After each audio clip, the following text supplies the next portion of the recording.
The NFL season officially kicks off in just a couple of weeks, and while we've only seen a snapshot of these teams so far, we're here to make some predictions about the outcome of the 2021 season. Michael Spencer from CBS Denver is with me today virtually to discuss the upcoming season, and I want to get his thoughts on the AFC West. It's good to see you, Michael. How's the preseason going for the Denver Broncos? It's been good so far, Katie. 2 games, and the Broncos defense has only allowed 9 points. The team is hoping that that is a sign of things to come.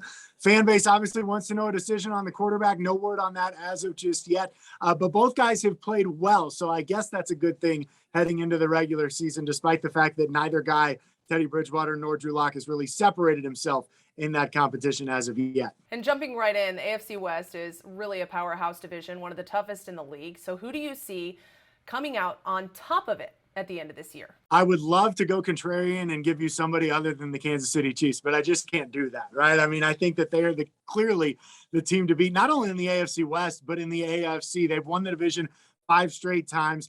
Anytime Patrick Mahomes is your starting quarterback, your team is going to be in a really good spot, not only to win the division, but to compete for Super Bowls. So the Chiefs are the class of this division. They have been ever since Peyton Manning retired following the 2015 season. And I don't see that changing heading into 2021. I think, and this is a scary thought, I think the Chiefs could actually be better this year than they were last year. I know people in Broncos country don't want to hear that or hear me say that, but I think that Kansas City right now is clearly the team to beat, not just in the division, but also in the AFC as well. Michael, you just upset a bunch of local folks with that response there.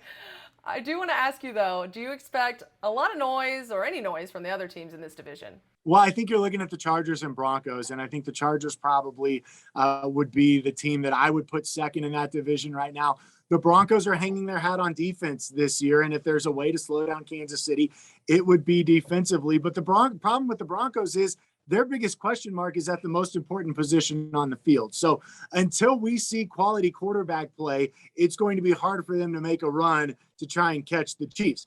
Conversely, with the Chargers, you feel like you know what you have in Justin Herbert. The question is, can he continue to take steps forward in year two after what we saw in his rookie season last year? And what does their defense do? I think that might be the hang up for Los Angeles moving forward. But I would put the Broncos and the Chargers, and actually I'd put the Chargers and then the Broncos in terms of the order of maybe how they go about trying to chase the Chiefs. But again, it's Kansas City's division. I think at this point, everybody else is playing for second. Michael, finally, are there any other AFC West storylines we should all be watching this season?